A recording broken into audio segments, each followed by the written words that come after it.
Assalamualaikum. My name is Nurul Fatiha binti Abdullah. My matric number is A2480378. Today, I would like to present about how private consumption expenditure influence national income in Malaysia based on the article given.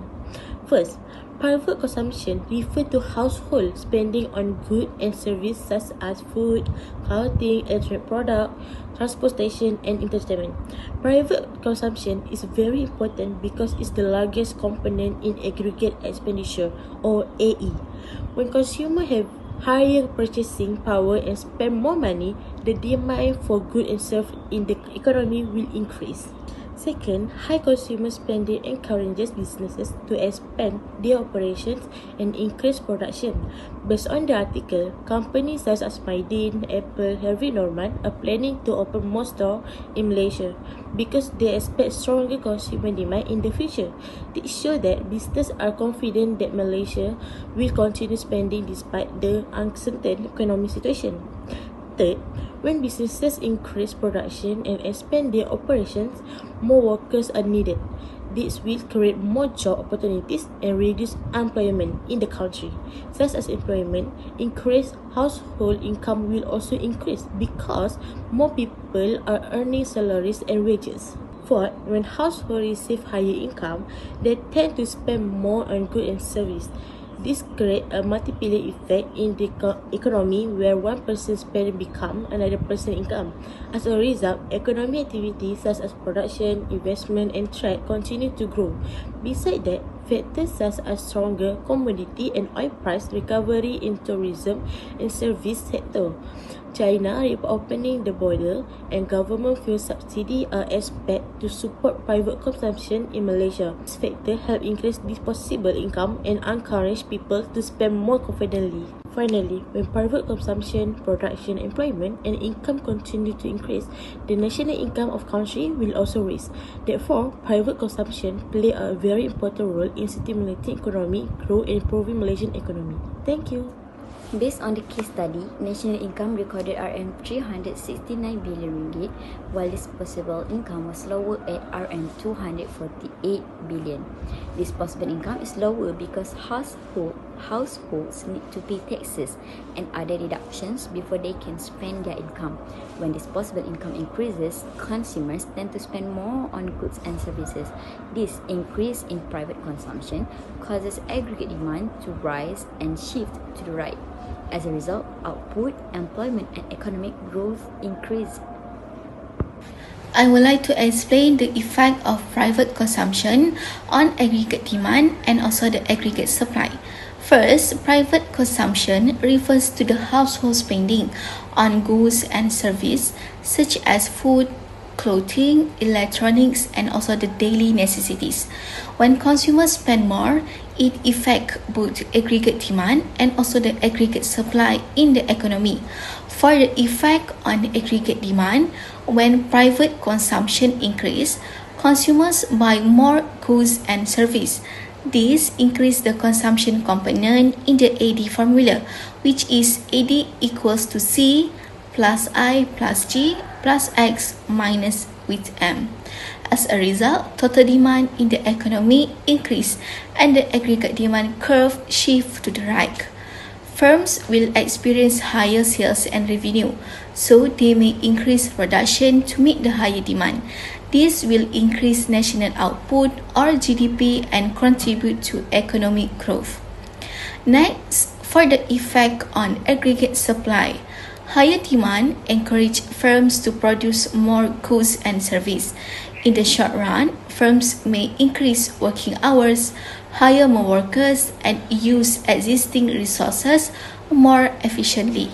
In the long run, business may expand their operation by opening more outlets, such as Maidin and Harvey Norman.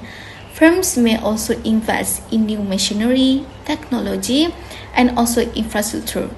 This increases the productive capacity of the economy, causing the aggregate supply curve to shift to the right in the long run.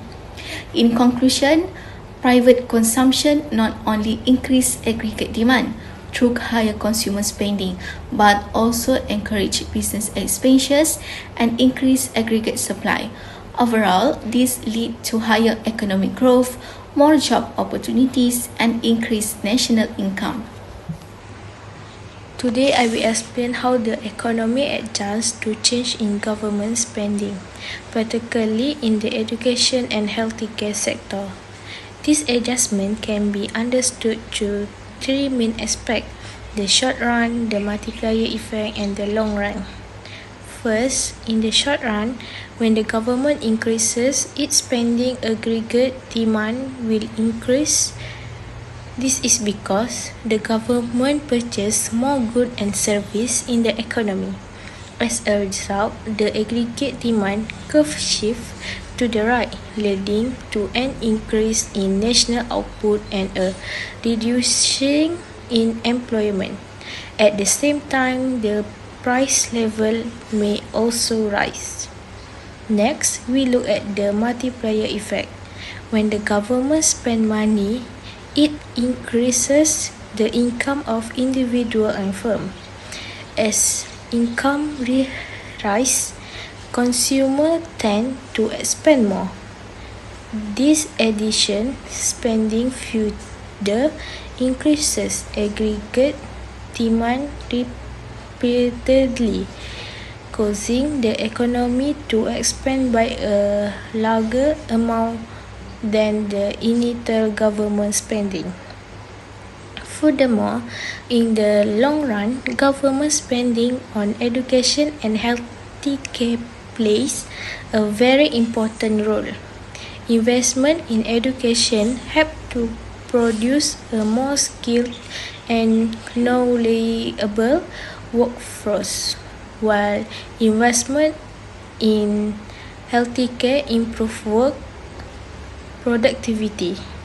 As a result, the productive capacity of the economy increases and aggregate supply expands, leading to more sustainable economic growth.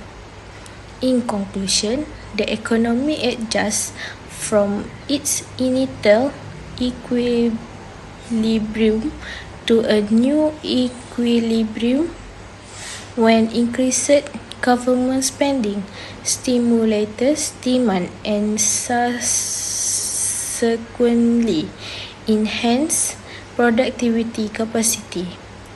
Therefore, an increase in government spending not only promotes economic growth but also improves the overall well-being of society. Hello, my name is Nur Amalin Farisha binti Muhammad Fazimin, and my metric number is A24B3261. And now I will take over for the question 2, number 1, which is talk about fiscal policy. Okay, first, what is definition of fiscal policy? It refers to the use of government spending and taxation to influence the overall economic activity of a country. It is used by the government to manage the economy. Next, there are several main economic goals of fiscal policy, which is for the first one is it aims to promote economic growth, and secondly, it helps to achieve full employment, and for the third one is it ensures equitable distribution of income and wealth. And for the last one, it also aims to maintain price stability and ensure of efficient allocation of resources. That's all from me. And now I will hand over to the next person to answer and explain for the question 2, number 2. Assalamualaikum, my name is Nur Ain, my number is 8248319. I will continue with answer number 2. Fiscal policy refers to government action involving taxation, employment, inflation, and others. Government use expansionary fiscal policy during unemployment, while contractionary fiscal policy is used to contract inflation. However, the effectiveness of fiscal policy depends on the expectation and confidence of household and business about future economic conditions. For household, expectation like employment, inflation, and taxes, while expansionary fiscal policy, government may reduce taxes or provide financial assistance to increase disposable income and encourage consumption. If consumers are confident that the economy will improve and jobs are secure, they are more likely to spend more money. This increases aggregate demand and stimulates economic growth. For example, when the Malaysian government provides cash assistance, consumers may increase spending if they believe economic conditions will improve. If households expect inflation, unemployment in the future, they may choose to save rather than spend their additional income. This weakens the multiplier effect and reduces the effectiveness of fiscal policy. For instance, concern about rising living costs and the possible introduction of GST may cause consumers to reduce non-essential spending because they expect prices to rise further. For business, firms make investment decisions based on expected profit, future demand, and economic stability. If businesses are optimistic about the future economy, they will expand operations, invest in technology, and hire more workers. Government development spending such as infrastructure projects can increase business confidence and encourage investment, creating jobs and economic growth. Also, negative expectation can weaken fiscal policy. For example, Malaysia government debt has reached 17 trillion, which may reduce investor confidence. Business may worry about future tax increase or economic instability and postpone investment decisions, even if the government increase spending or reduce taxes. This section discusses the economic equilibrium and how expansionary fiscal policy affects national income, aggregate demand, and economic growth. A. Economic equilibrium. Based on the case study, the economy is not in equilibrium because national income is below the full employment level. The equilibrium income is Rm 150 billion, and if the government does not take action, firms may reduce production due to excess supply. B. Fiscal policy for full employment. This graph shows the economy below full employment level at the initial equilibrium. The government uses expansionary fiscal policy by increasing government spending or reducing taxes. As a result, aggregate demand shifts from 81 to 82 towards the right. The equilibrium output increases from Y1 to Y2, showing an increase in national income and economic activity. This helps the economy move closer to full employment equilibrium. C. Effect of G equals to Rm 30 billion. When government spending increases by Rm 30 billion, the new equilibrium income rises to Rm 300 billion. Consumption also increases to Rm 240 billion, showing higher consumer spending in the economy. D. Effect of investment increases to Rm 100 billion. Investment increases from Rm 30 billion to Rm 100 billion, so the increase in investment is Rm 70 billion. With a multiplier of 5, national income increases significantly to Rm 500 billion. This shows that an increase in investment can create a multiplier effect on economic growth. Hi, my name is Nura Huda. My metric number is A24A3575. Based on the article, there are 5 factors that may affect Malaysia's economic growth in 2023. First is moderating exports. Malaysia depends on exports such as electronic oil and palm oil. When global demand weakens, export decrease. This reduces production and job opportunities, causing slower economic growth. Second, normalization of domestic demand.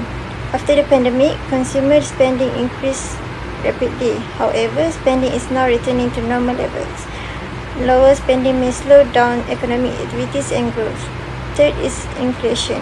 Inflation increases the prices of goods and services. Consumers have less purchasing power, while businesses face higher costs. This can negatively affect economic growth. Fourth is high cost of living. The high cost of living causes people to spend more on necessities and less on the other goods.